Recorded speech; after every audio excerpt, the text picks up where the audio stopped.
Hello everyone, welcome है आपका अपने यूट्यूब चैनल ज्ञान बाबा में। और आज हम पढ़ेंगे विराम चिन्ह। और मैं हूं मिस अन्नू। तो चलिए स्टार्ट करते हैं विराम चिन्ह को।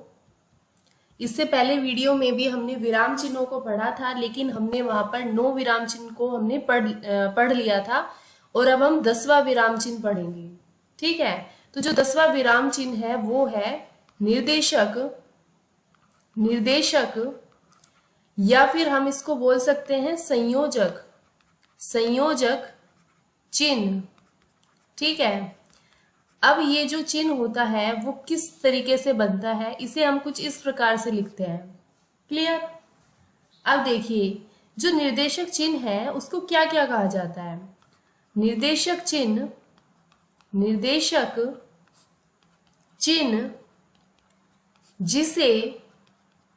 जिसे संयोजक या सामासिक चिन्ह भी कहा जाता है। ठीक है, अब देखिए, जो निर्देशक चिन्ह होता है वो योजक चिन्ह से थोड़ा बड़ा होता है। अब आप सोच रहे होंगे कि योजक चिन्ह क्या होता है। देखिए, निर्देशक चिन्ह जो होता है वो कुछ इस प्रकार होता है। और जो योजक चिन्ह होता है वो थोड़ा सा छोटा होता है। तो हम इसे लिख सकते हैं या बोल सकते हैं कि निर्देशक चिन्ह योजक चिन्ह से थोड़ा बड़ा होता है। क्लियर होता है। अब देखिए, अब इसमें हमें पता कैसे चलेगा कि भाई निर्देशक चिन्ह जो है वो कहाँ पे आएगा। तो देखिए, जैसे कि पहला है किसी के द्वारा कही बात को दर्शाने के लिए इस चिन्ह का, किस चिन्ह का, निर्देशक चिन्ह का, इस चिन्ह का प्रयोग किया जाता है। जैसे कि मैं इसका एग्जाम्पल दूं, जैसे मैंने बोल दिया कि प्रधानाध्यापक ने कहा कल विद्यालय में अवकाश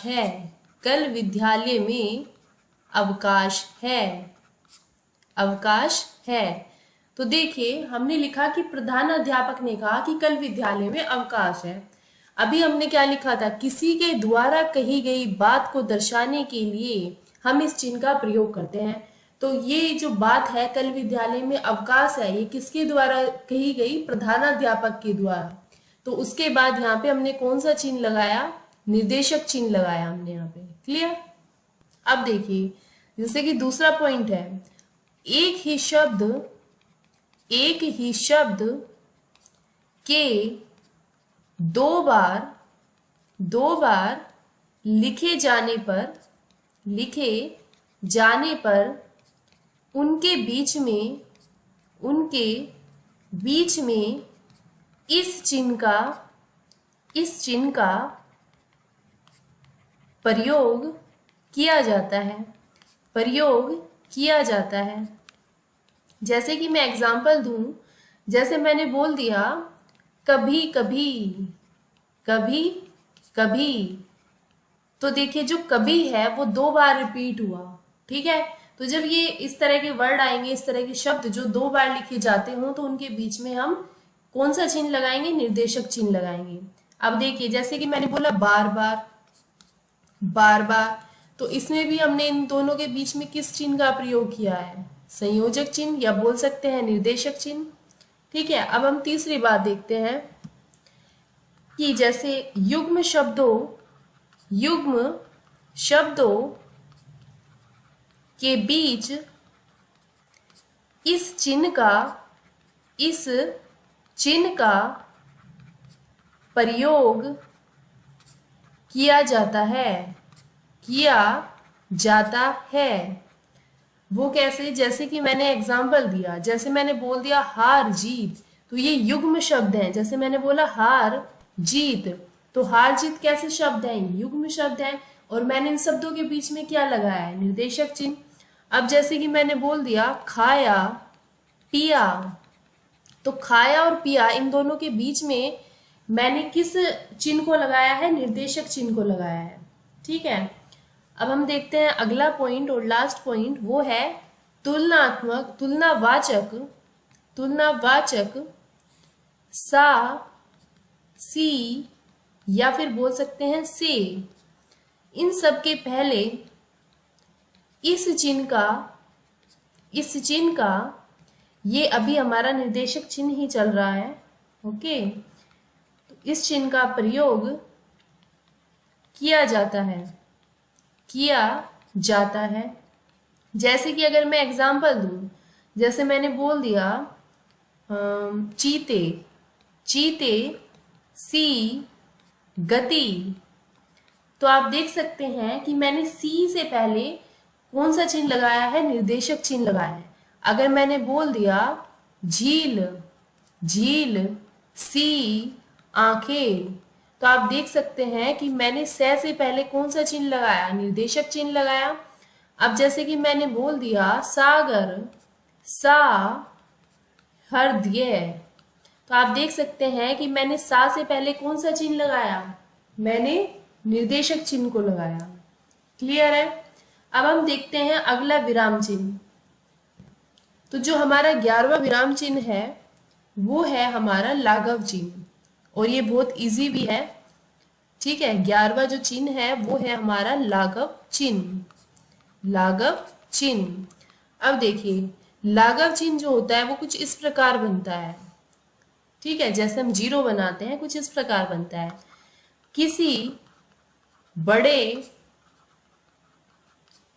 और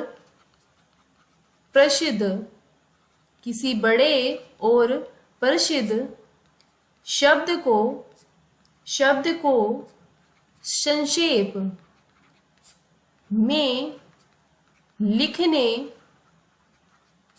के लिए उस शब्द का पहला अक्षर लिखकर उसके आगे शून्य लगा देते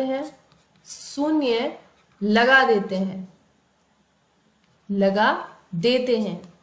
ठीक है, और ये जो शून्य होती है इसे ही हम बोलते हैं लाघव चिन्ह। ठीक है, अब देखिए, आपको डेफिनेशन में समझ में आ रहा हो या ना आ रहा हो, लेकिन इस एग्जांपल से जरूर आपको क्लियर हो जाएगा। जैसे कि मैंने लिखा डॉक्टर के लिए, अगर आपको डॉक्टर लिखना है तो आप इसको शॉर्ट में कैसे लिखेंगे? आप इसको शॉर्ट में ऐसे लिखेंगे। ठीक है, अगर मैंने बोल दिया उत्तर प्रदेश, तो आप इसको शॉर्ट में कैसे लिखोगे? आप इसको शॉर्ट में ऐसे लिखोगे। क्लियर है ना? आप इसको शॉर्ट में ऐसे लिखोगे। अब आप देख सकते हैं कि डॉक्टर में आपने जीरो बनाई और उत्तर प्रदेश में भी आपने जीरो बनाई, लेकिन ये जीरो जो है ये किसका चिन्ह होता है? लाघव चिन्ह का। और हमने डेफिनेशन में यही तो पढ़ा था कि किसी बड़े या प्रसिद्ध, या बोल सकते हैं किसी बड़े और प्रसिद्ध शब्द को संक्षेप में लिखने के लिए, संक्षेप का मतलब समझ रहे हैं आप? संक्षेप का मतलब होता है छोटा करके लिखना। ठीक है, संक्षेप का मतलब होता है छोटा। ठीक है, तो संक्षेप में लिखने के लिए उस शब्द का पहला अक्षर लिखकर उसके आगे शून्य लगा देते हैं। जैसे डॉक्टर है तो डॉक्टर तो ज्यादा ही लंबा शब्द हो गया। जैसे उत्तर प्रदेश है, उत्तर प्रदेश लंबा शब्द हो गया। अब आपको इसे शॉर्ट में लिखना है तो आप इसको शॉर्ट में इस तरह से लिख सकते हैं।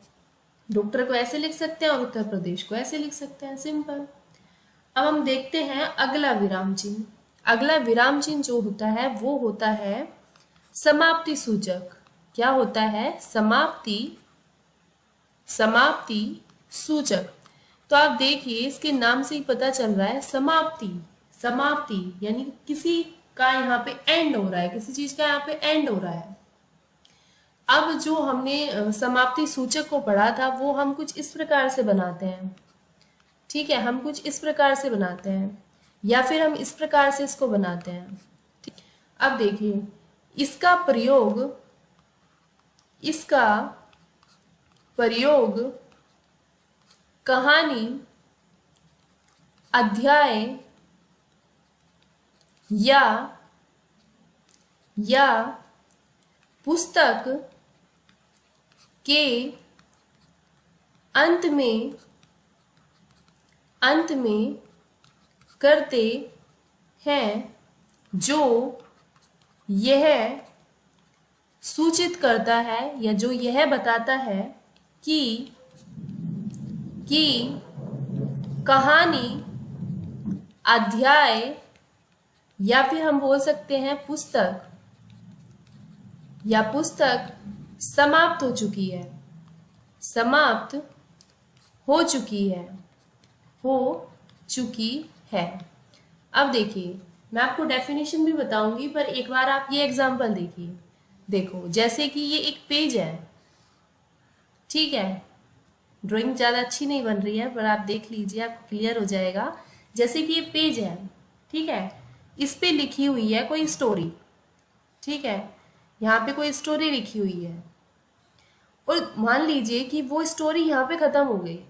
तो जब वो ख़त्म हो जाती है तो उसके बाद में हमें इस तरह के जो साइन है, इस तरह का जो चिन्ह है वो हमें देखने को मिलता है, या फिर हमें इस तरह का चिन्ह देखने को मिलता है, ठीक है। और अगर आप स्टोरी नहीं देखते तो आप एक चीज़ देखिए, जब छोटे बच्चे जो होते हैं वो अपनी कॉपी में, अपनी नोटबुक में जो वर्क करते हैं और जब उनका वर्क खत्म हो जाता है तो लास्ट में जब वो दी एंड लिखते हैं तो आपने उनकी नोटबुक्स में देखा होगा कि वो कुछ इस तरह के सिंबल्स बनाते हैं, ठीक है। और आप इसको डेफिनेशन के अकॉर्डिंग भी देख सकते हैं, जैसे कि मैंने बोला कि इसका प्रयोग कहानी, अध्याय या फिर पुस्तक के अंत में करते हैं, ठीक है। जो ये चीज बताती है, अगर हम ये सिंबल लगाएंगे तो उससे हमें ये पता चल जाएगा कि भाई इस अध्याय का एंड हो गया है, ये खत्म हो गया है, या फिर ये जो पुस्तक है ये बस यहीं तक थी और अब ये खत्म हो चुकी है, ठीक है, या फिर ये जो कहानी थी वो समाप्त हो चुकी है, ठीक है। तो तब हम इस चिन्ह का प्रयोग करते हैं। क्लियर हुआ? अब हम देखते हैं अगला विराम चिन्ह। जो अगला विराम चिन्ह होता है वो होता है दीर्घ चिन्ह, ठीक है, दीर्घ चिन्ह। अब जो दीर्घ चिन्ह होता है उसे हम कुछ इस प्रकार से बनाते हैं, लेकिन इस चिन्ह का जो नाम होता है वो होता है वर्तुल, ठीक है। अब देखिए जब वाक्य में किसी विशेष शब्द के उच्चारण में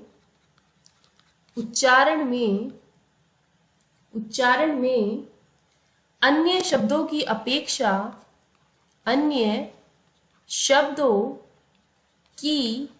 अपेक्षा अधिक समय लगता है, या आप बोल सकते हैं कि ज्यादा समय लगता है, ठीक है, अधिक समय लगता है, तो वहां पर इस चिन्ह का प्रयोग किया जाता है, ठीक है। देखिए वैसे तो जो ये वर्तुल चिन्ह है जिसे हम दीर्घ चिन्ह बोल रहे हैं, इसका जो यूज है वो हमें छंद में देखने को मिलता है, ठीक है। अब जब मैं आपको छंद पढ़ाऊंगी तो मैं अच्छे से आपको उसमें एक्सप्लेन करूंगी कि ये जो वर्तुल चिन्ह है या फिर जो ये दीर्घ चिन्ह है वो क्या होता है, ठीक है। लेकिन अभी हम विराम चिन्ह को पढ़ रहे हैं तो आपके लिए सिर्फ इतना ही काफी है, आप इस डेफिनेशन को पढ़ लीजिए, आपके लिए इस टॉपिक में यही काफी है। जो ये वर्तुल है इसे हम छंद में अच्छे से क्लियर करेंगे, ओके। तो देखिए जैसे दीर्घ चिन्ह है तो वो क्या कह रहा है कि जब वाक्य में अगर कोई सेंटेंस है, ठीक है, और उसमें कोई विशेष शब्द है, कोई स्पेशल वर्ड है वहां पे उस सेंटेंस में, और हम उसे बोलेंगे, अगर हम उसको बोल रहे हैं लेकिन हमें जो दूसरे शब्द हैं, जो दूसरे वर्ड हैं, उनसे हमें थोड़ा ज्यादा टाइम लग रहा है, ठीक है, अगर उस शब्द को बोलने में हमें ज्यादा टाइम लग रहा है तो हम वहां पे समझ जाएंगे कि वहां पे जो जिस चिन्ह का प्रयोग होगा वो चिन्ह होगा दीर्घ चिन्ह। क्लियर? चलिए अब हम देखते हैं 14 चिन्ह हमारा कौन सा है। ये बहुत इजी है 14 वाला, ये है पुनरुक्ति। क्या है? पुनरुक्ति प्रकाश। ठीक है, और ये तो आप अपनी छोटी क्लासेस से भी करते आ रहे होंगे। ठीक है, पुनरुक्ति प्रकाश कुछ इस तरह से होता है ये। ठीक है, देखिए इसमें क्या होता है, इसका प्रयोग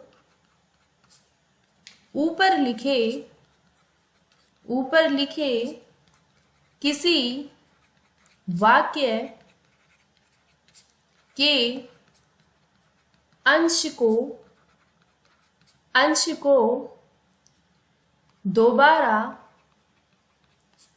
लिखने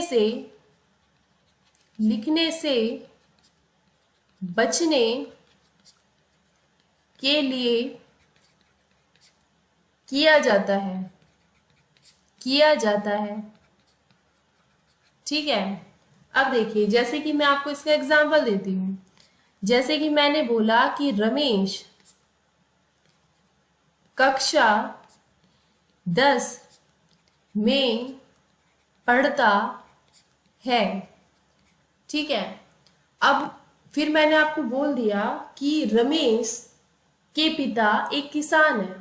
ठीक है, लेकिन कुछ बच्चे तो लिख देंगे रमेश, लेकिन कुछ को आलस आएगा, भाई हम रमेश अभी तो लिखा था, अभी फिर से लिखेंगे, अरे हम नहीं लिखते। तो आप ऐसे ये जो चिन्ह है आप ये लगा देंगे। ठीक है, फिर आप लिखेंगे कि के पिता एक किसान है। फिर मैंने आपको फिर बोल दिया, फिर मैंने फिर से रमेश के बारे में बोला, फिर से मैंने बोला कि रमेश बहुत अच्छा लड़का है। तो आप क्या करेंगे, आप सोचेंगे अरे रमेश तो लिख रहा है, ऐसे लिख के क्या करेंगे बार बार, हम इसको ऐसे साइन लगा देते हैं। ओके, तो यहाँ पे हमने ऐसे साइन लगा दिया और फिर आप लिख देंगे कि बहुत अच्छा लड़का है। तो ये सेंटेंस क्या हो जाएगा, रमेश बहुत अच्छा लड़का है। ठीक है, और हमने डेफिनेशन में यही तो पढ़ा है कि इसका प्रयोग ऊपर लिखे किसी वाक्य के अंश को दोबारा लिखने से बचने के लिए किया जाता है। अगर आप दोबारा उस सेंटेंस को या उस सेंटेंस में जो शब्द है, ठीक है, उसको आप दोबारा से नहीं लिखना चाहते तो आप यहाँ पे ये चिन्ह लगा सकते हैं। क्लियर? अब हम देखते हैं 15 जो है हमारा वो होता है लोप चिन्ह। ठीक है, अब देखिए मैं आपको एक एक चीजें खोल के बता रही हूँ, एक एक चीजें बहुत अच्छी तरह से समझा रही हूँ, तो आप ध्यान से समझिए। देखो जैसे लोप चिन्ह है, तो लोप चिन्ह हम कुछ इस तरीके से बनाते हैं। ठीक है, आपने ये देखा भी होगा। तो लोप चिन्ह क्या होता है, लोप का तो मतलब मैंने आपको पहले भी बताया था, लोप का मतलब होता है गायब हो जाना। ठीक है, तो ये मिस्टर इंडिया हो जाता है। ओके, तो अब देखिए जैसे कि ये है, जब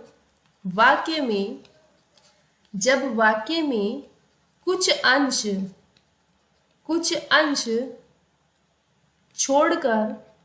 छोड़कर लिखना हो तो